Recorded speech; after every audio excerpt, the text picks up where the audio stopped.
কে রে বাবু, তুই আবার ঘুঙ্গি ধরে এনে বইরে শাখা। তুমি এনে কে? তুই এনে খা এনে ঘুঙ্গি ধরে বইরে সাথে রে। ছাগল গোসর দিবার আইছি। ছাগল গোসর দিবার আইসা যে চাইরে মন্দা কাইসারা এই পাগারের মধ্যে হের তুই ছাগল নিয়ে বইরে সাথ। লাহে কো লাহালে কুমু আঙ্গ মনের ভাই শুনবো আবার কাল পারবো। ছাগল গোসর দিয়ে থিয়ে বাইতে গেলি গেলা তো তাই হয়, ছাগলে ঘাস খাবনি হাতে কি তোর ঘাস খাইতে নাকবো না, ছাগলে খাবনি ঘাস, ছাগলে বেড়ায়। এখন কি কমু কাকা, দুঃখের কথা। এখন ঘরের কথা পরের কাছে কবার নাই। বিয়ে করছি থেকে কাকা আমার সংসারে তো অশান্তি। কি কমু আর জানো কি? কি দিয়ে তো অশান্তি হইলো? আমার বই একটা কথাও শুনে না, তার সব কথা আমার শুনে না, আমার একটা কথাও শুনে না। বাড়ির সমস্ত কাম আমার দিয়ে করায়, থালি বাসন পাইলা আর সমস্ত আমার ধর নাকি। কে অন্য দোষ কে? তুই তো বেড়া সল মানুষ না, জানো কি? ছাগল বেড়া আমার গোসর দেন নাকি। এখন যদি বাড়তে যাই রাত্রে যে পোলা নাইগা মাইজা থুইছে হিনা কাপড় আমার দিয়ে ধোয়াবো, থালি বাসন দুবার রয়েছে। না হেরা কইছি যে একটু দেরি করে যাম, বাড়ি বেলা যাম, ছাগল গোসর দিবার জুত করে বইরেছি, চুরি করে সময় নষ্ট করতেছি। তুই তাইতে বাচ্চা জানাবো তুই বইয়ের কথা এবার করে শুনর, বই যা খা তাই শুনুন নাকি। না হলে যে একবারে না কিছু পিডন পিডন দিয়ে হারস না। আমার কোনো কথাই শুনে না, একটু কিছু কইলে বাপ মার বাড়তে জায়গা কথা শুনবো না। ওই যে মালি বাড়ি আড়ে যায় না, সেখান থেকে বাস একটা কিনে আই না, ইতেনকে নাড়ি মানে কিছু বাইরে বিতেই কথা শুনবো। একটা ধুমুকি দেন জানা আর মারান যাবো, মারলে না দুনিয়া উল্টা পুল্টা করে হাল দিব। কি কষ্ট ধমক দেন জানা, এটা একটা কথা কইলি? হ্যাঁ, বইরে ধমক দেন যাবো না। শান্তি নাই আছো কি হয়েছে তাই ক, কি এর জন্য তুই বোর নাকি পারস না, কথা কস না, কি হয়েছে? বুঝছেন কি আর কমু, ওই যে বাজারে যে কাপড়ের দোকানটা দেখো, বড় দোকান, দোকান বড় থাকলে কি হবো কাকা, পয়সা পাতি আমার মেলা আছে কিন্তু শান্তি নাই। ওই না সব শ্বশুর বাড়ির টাকা, 5 লাখ টাকা না, তারপরে কাপড়ের দোকানটা দিছি। তার মানে যৌতুক দিছে?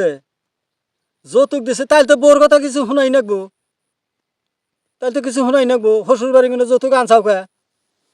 দেহ কাকা আমার তো কোনো লাইন নাই, লেখাপড়া কইরা বাড়িতে বেকার বই রইলাম, একটা ইনকামের রাস্তা পাইলাম না। পরে বাড়িতে কোনো কইলো কয় তাহলে 2-4 লাখ টাকা যদি কেউ দেয় তাহলে হেবা দিকে একটা মেয়ে না দেয়, তাও দোকান টোকান করে খাওয়াবি। পরে আমি কইলাম যে না না থাকি না, বাদ দিয়াম বাঙালোর জায়গা যাই 2-3 বছর থাকি গিয়া, তাও 2-4 লাখ টাকা হবো, বাড়িতে রেখে একটা বিজনেস করে ভালো মেয়ে পাম। বাড়িতে কোনো এই যে নিঃশ্বা মেয়ে আইনা দিল, দূষিতা টেহা আইনা দিল, বললাম মুরব্বিগর কথা শুনি সুখ হবো। আল্লাহ কাকা এমন সুখ হয়েছে জানো কি?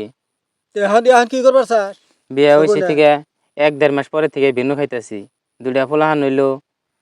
এখন তুই বর্তমান বেনু বড় ঘরে যাই হারি না, বাপ মায়ের একটা বস্তু দিয়ে হারি না, দেখা হারে না জানো কি? তেতালি কর এখন না, বোন নাগে তো এবার পারবি না। যৌতুক আনসার যদি যেহেতু বোন নাগে এখন কথা কবার গেলি না, বই খালি গলা টিভিতে ধরবো। আমার এটাই ভুল হয়েছে।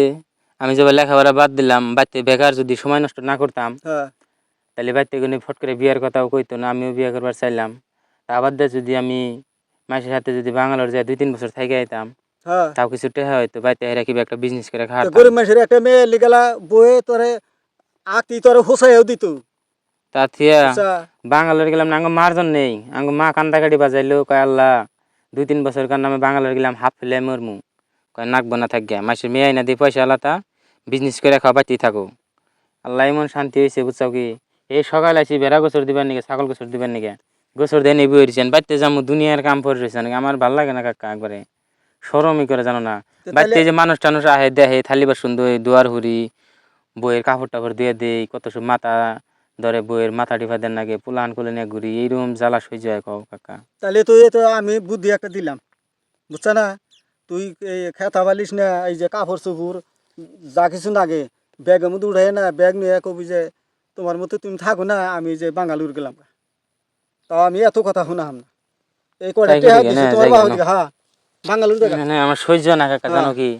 বুকের ভিতরে যেটা আমার জ্বালা এনে কথা মাঝে জীবনে কি ভুল যে করছিলাম মনে কয় না, নিজের জীবন নিজে বাই করে দিই, কত মেয়ে বাটে আমার জানো না, যৌতুক আনো না সহ্য না গো। এর মধ্যে না যৌতুক আনলি কত কত মেয়ে মানুষ আছে না, একটু মানুষের জাত আছে, আবার কত ওই যে বেজাইতে আছে না, ওই বেজাইতে গুনা পড়ছে তোর ফেলায়। নইলে দেখো কাকা তোমাকে দুয়ার সেবাতে পয়সা পাতি কম কি, মাসে কয় না যে টেহা পয়সা থাকলে খালি সুখ না, যদি ঘরে বাইরে শান্তি না থাকে, সংসারে শান্তি না থাকে, তোমার যত লাখ লাখ টাকাই থাক গিয়া তোমার ভিতরে শান্তি থাকবো না, শান্তি থাকবো না। জীবনে যা করছি আল্লাহ ফেরার জন্য আমি জানি, আর এই ভুলটা জানি আমি করি না। মাইসের পাশে পয়সার লোভ করিয়া কোনোদিন এই মেয়া বিয়া করুম না, বুঝছাও? করো না কেন ওটা, কোনো সময় করো না কেন, যে বউ শাসন করবে স্যার, তাহলে একটা ধমক দেয়া জানা, বাপ মার বাড়িতে লগে লগে ফোন মারে কয়ে দেয়, হেমি থেকে চিল্লা বিল্লা করে আহে, জানো না? কব শালার এত বুঝে অসভ্য যৌতুক আনছা মানুষ। যে যৌতুক আইনা দোকান দিছাও এ ভাবে যে বে কি আমার জায়গা বাদ জায়গা খাও হ্যাঁ খাও খাও বাড়িওয়ালা নিয়ে হেরো হ্যাঁ নিয়ে যাই বাড়িওয়ালা হেরে থাকো খাও খাও পেট না বললেও তো গাইল পারবো খাও খাও দোস্ত খাও জায়গা